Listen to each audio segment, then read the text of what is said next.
ಪುತ್ತೂರಿನ ಮಚ್ಚಿಮಲೆ ಬಲ್ನಾಡು ರಸ್ತೆಯಲ್ಲಿ ಹಿಂದಿನ ಮಳೆಗಾಲದಲ್ಲಿ ಗುಡ್ಡ ಕುಸಿತದಿಂದ ಅನಾಹುತದಿಂದಾದ ರಸ್ತೆ ಹಾನಿಯಾದ ಸ್ಥಳಕ್ಕೆ ಭೇಟಿ ನೀಡಿದ ವಿಧಾನ ಪರಿಷತ್ನ ಸದಸ್ಯ ಕಿಶೋರ್ ಕುಮಾರ್ ಬೊಟ್ಯಾಳಿಯವರು ಯಾವ ರೀತಿಯಾಗಿ ರಸ್ತೆ ಸರಿಪಡಿಸಿ ಪರಿಹಾರ ನೀಡಬಹುದು ಎಂಬ ಬಗ್ಗೆ ಸ್ಥಳೀಯರ ಮನವಿಯ ಮೇರೆಗೆ ಪರಿಶೀಲನೆ ನಡೆಸಿದರು.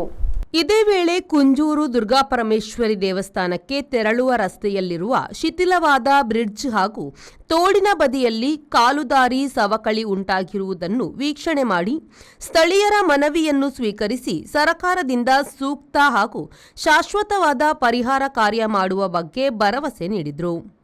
ಈ ಸಂದರ್ಭದಲ್ಲಿ ಪುತ್ತೂರು ಬಿಜೆಪಿ ನಗರ ಮಂಡಲ ಅಧ್ಯಕ್ಷರಾದ ಶಿವಕುಮಾರ್ ಪಿಬಿ, ಉಪಾಧ್ಯಕ್ಷರಾದ ಯುವರಾಜ ಪೆರಿಯತ್ತೋಡಿ, ಸಂತೋಷ್ ಕೈಕಾರ, ಗ್ರಾಮಾಂತರ ಮಂಡಲ ಉಪಾಧ್ಯಕ್ಷ ವಿದ್ಯಾಧರ್ ಜೈನ್, ಬಿಜೆಪಿ ಜಿಲ್ಲಾ ಕಾರ್ಯದರ್ಶಿ ವಿದ್ಯಾ ಆರ್ ಗೌರಿ ಮತ್ತಿತರರು ಉಪಸ್ಥಿತರಿದ್ದರು.